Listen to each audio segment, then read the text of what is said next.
সবাইকে স্বাগত দীপ্ত সন্ধ্যার সংবাদে। সাথে রয়েছে দোলা ডলারের শুরুতেই জানাবো সংবাদ শিরোনাম। এবার বাংলাদেশ হাই কমিশনারকে তলব করল ভারত। এটা স্বাভাবিক ঘটনা বললেন স্বরাষ্ট্র উপদেষ্টা। জনশক্তি রপ্তানিতে বড় বাধা দালালদের প্রতারণা। প্রবাসী দিবসের অনুষ্ঠানে মন্তব্য প্রধান উপদেষ্টার। বিপিএল এর উদ্বোধনী অনুষ্ঠান বাতিল। সার্বিক নিরাপত্তা ও পারিপার্শ্বিক পরিস্থিতি বিবেচনায় এই সিদ্ধান্ত।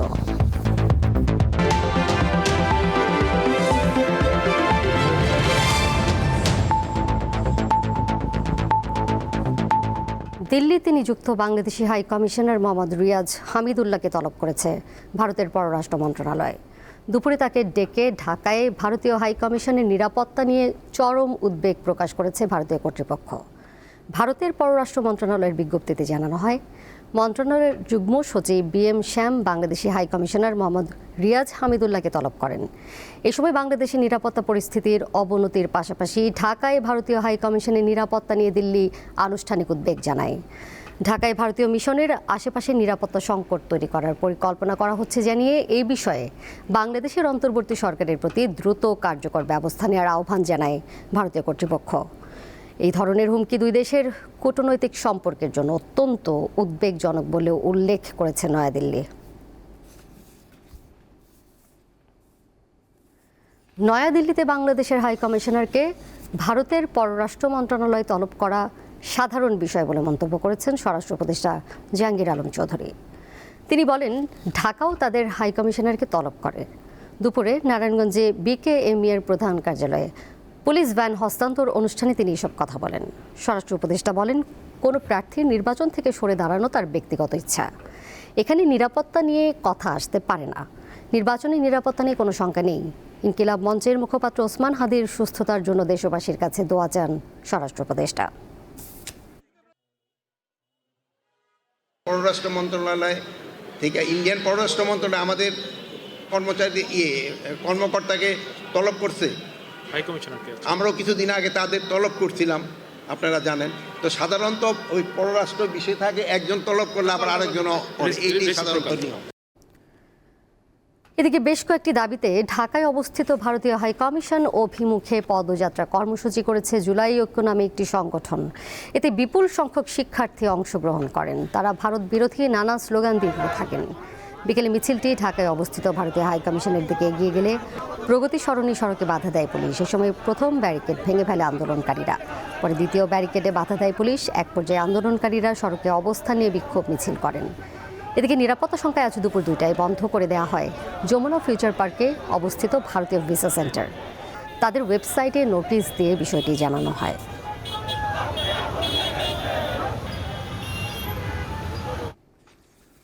বাংলাদেশের নির্বাচন নিয়ে প্রতিবেশী নসিহত করার চেষ্টা করছে বলে মন্তব্য করেছেন পররাষ্ট্র উপদেষ্টা তৌহিদ হোসেন।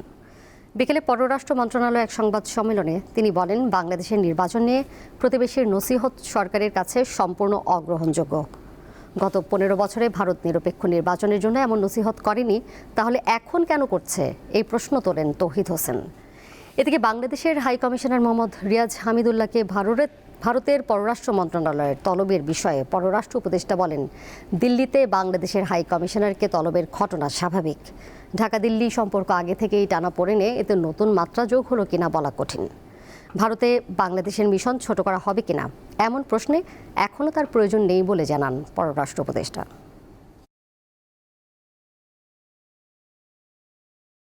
বাংলাদেশে নির্বাচন কেমন হবে এটা নিয়ে আমরা আমাদের প্রতিবেশীদের উপদেশ চাই। আমরা এই সরকার ডে 1 থেকে স্পষ্টভাবে বলে আসছে যে আমরা একটা অত্যন্ত উচ্চমানের মানুষ যেন গিয়ে ভোট দিতে পারে সেই পরিবেশ সৃষ্টি করতে চাই, যে পরিবেশ গত 15 বছর ছিল না। তখন কিন্তু এই যে নির্বাচনগুলি প্রহসনমূলক হয়েছে, তখন তারা একটি শব্দ উচ্চারণ করে না। এখন সামনে একটা ভালো নির্বাচনের দিকে আমরা যাচ্ছি, এই মুহূর্তে আমাদেরকে নসিহত করার তো কোনো প্রয়োজন নেই। আমরা জানি আমরা কী করব। বিদেশে জনশক্তি রপ্তানির ক্ষেত্রে দালালদের প্রতারণা বড় বাধা হয়ে দাঁড়িয়েছে বলে মন্তব্য করেছেন প্রধান উপদেষ্টা ডক্টর মোহাম্মদ ইউনূস। তাদের হাত থেকে বিদেশগামীদের রক্ষা করতে হবে বলেও আহ্বান জানান তিনি। আন্তর্জাতিক অভিবাসী দিবস এবং জাতীয় প্রবাসী দিবস উপলক্ষে সকালে রাজধানীতে এক অনুষ্ঠানে এসব কথা বলেন অন্তর্বর্তী সরকার প্রধান। গত এক বছরে বৈশ্বিক শ্রমবাজারে বাংলাদেশের জনবল রপ্তানির পরিমাণ প্রায় 30% কমেছে। এর পাশাপাশি গত কয়েক বছর ধরে আন্তর্জাতিক অঙ্গনে দেশের শ্রমবাজার ক্রমেই সংকুচিত হয়ে চলেছে। বাংলাদেশ জনশক্তি কর্মসংস্থান ও প্রশিক্ষণ ব্যুরোর তথ্য অনুযায়ী 2024 সালে বাংলাদেশ থেকে 10,11,869 জন কর্মী বিদেশে গিয়েছেন। এছাড়া বন্ধ রয়েছে 3টি বড় শ্রমবাজার, মালয়েশিয়া, ওমান ও সংযুক্ত আরব আমিরাত। এমন অবস্থায় বুধবার পালন হয় আন্তর্জাতিক অভিবাসী দিবস ও জাতীয় প্রবাসী দিবস। দিনটি উপলক্ষে রাজধানীর ওসমানী স্মৃতি মিলনায়তনে বিশেষ আয়োজন করে প্রবাসী কল্যাণ ও বৈদেশিক কর্মসংস্থান মন্ত্রণালয়। এতে অংশ নিয়ে উপদেষ্টা জানান, অন্তর্বর্তী সরকারের নেওয়া কিছু পদক্ষেপের ফলে বর্তমান পরিস্থিতির কিছুটা উত্তরণ ঘটেছে। হুন্ডির যে চ্যালেঞ্জটা সেটা অনেকাংশে কমেছে। আমাদের সরকারের প্রতি ভালোবাসা থেকে আমাদের প্রবাসী ভাই বোনরা আমাদের রেগুলার চ্যানেলেই টাকা পাঠাচ্ছেন, ব্যাংকিং চ্যানেলের মাধ্যমে। কিন্তু এই যে মধ্যস্বত্বভোগীরা যে আপনার প্রবাসী কর্মীদেরকে চাকরি দেওয়ার কথা বলে নিয়ে যাচ্ছে, আমাদের বোন বলেছেন কি অবর্ণনীয় পরিস্থিতির সম্মুখীন হতে হয়। এগুলি জিনিস চেঞ্জ করার জন্য আমরা অনেক আইনগত পরিবর্তন করেছি। অনুষ্ঠানে অংশ নিয়ে প্রধান উপদেষ্টা বলেন, মধ্যপ্রাচ্য থেকে শুরু করে একাধিক দেশের অভিযোগ, বাংলাদেশ থেকে যাওয়া বেশিরভাগ কর্মীরই কাগজপত্র অবৈধ। শুধু একটা দেশ, একাধিক দেশে একই অভিযোগ। তোমাদের লোক নেব কি করে? কাগজপত্র সুখ দোয়া। ওই যে শব্দটা ম্যাজিক ওয়ার্ড যেটা উল্লেখ করলাম, ওইটাই হলো আসল দালাল। এই দালাল থেকে সবকিছু উৎপত্তি হচ্ছে। সেই কাগজপত্র তার কারখানাতেই তৈরি হয়ে গেল সবকিছু। দেশের সঙ্গে তার কোনো সম্পর্ক নেই। কি কাগজ লাগবে মানিয়ে দিচ্ছি। যাকে যে কথা বলে তার থেকে টাকা আদায় করে একবার তার পৌঁছে দিলে সে টাকা সব পেয়ে যাচ্ছে। আমাদের কপালে কি থাকবে? আমরা একটা জালিয়াত দেশ হিসেবে, জালিয়াত জাতি হিসেবে বেঁচে থাকবো। পৃথিবীতে তারুণ্যের অভাব রয়েছে উল্লেখ করে ডক্টর ইউনূস বলেন, বাংলাদেশ তারুণ্যের খনি, এদেরকে মাটি ভেবে ফেলে রাখা যাবে না। পৃথিবীতে তারুণ্যের অভাব, আর আমরা হলাম তারুণ্যের খনি। এটা আমাদের মাথায় ঢুকতেছে না। এটা সোনার খনির চেয়েও বেশি গুরুত্বপূর্ণ। আমাদের 18 কোটি লোকের মধ্যে 9 কোটি লোকের বয়স 27 বছরের কম। এর থেকে তরুণ জনসংখ্যা কোথায় পাবো? সারা দুনিয়াকে আসতে হবে এখানে। যদি আমরা আমাদের এই রাস্তাগুলো সাফ করে ফেলতে পারি, দালালের খপ্পর থেকে আমরা বাঁচতে পারি, আমাদের নিয়ম শৃঙ্খলা আসতে পারে, জালিয়াতিত্বকে বাঁচতে পারে, এটাকে ঠেকানোর কোনো উপায় নেই। বিশেষজ্ঞদের মতে, গুটি কয়েক দেশ নির্ভর শ্রমবাজার বাংলাদেশের অর্থনীতির জন্য বড় ঝুঁকি তৈরি করেছে। এর মধ্যে কোনো একটি দেশ অভিবাসন নীতি পরিবর্তন করলে বা বাংলাদেশিদের জন্য শ্রমবাজার বন্ধ করে দিলে বাংলাদেশের জনশক্তি রপ্তানি মারাত্মকভাবে ক্ষতিগ্রস্ত হতে পারে। এতে নেতিবাচক প্রভাব পড়বে রেমিটেন্সে। খোঁজ নিতেই হবে এবং সেটা সন্ধান করতে হবে। সন্ধান করলে এই খনির গোড়াগোটায় সেখানে আসতে হবে। লাবণী গুহ, দীপ্ত সংবাদ, ঢাকা। মানুষকে ধোঁকা দিয়ে কোনো কাজ হবে না বলে মন্তব্য করেছেন বিএনপির স্থায়ী কমিটির সদস্য মঈন খান। বলেন, বাংলাদেশ যেন আবার ফ্যাসিবাদী রাষ্ট্র হিসেবে বিশ্বে পরিচিত না হয়, সে লক্ষ্যেই অপশাসনের বিরুদ্ধে লড়াই অব্যাহত রাখতে হবে। জাতীয় প্রেস ক্লাবে এক অনুষ্ঠানে এসব কথা বলেন তিনি। আমরা সারা বিশ্বের কাছে একটি ফ্যাসিবাদ রাষ্ট্র হয়ে পরিচিত হতে চাই না।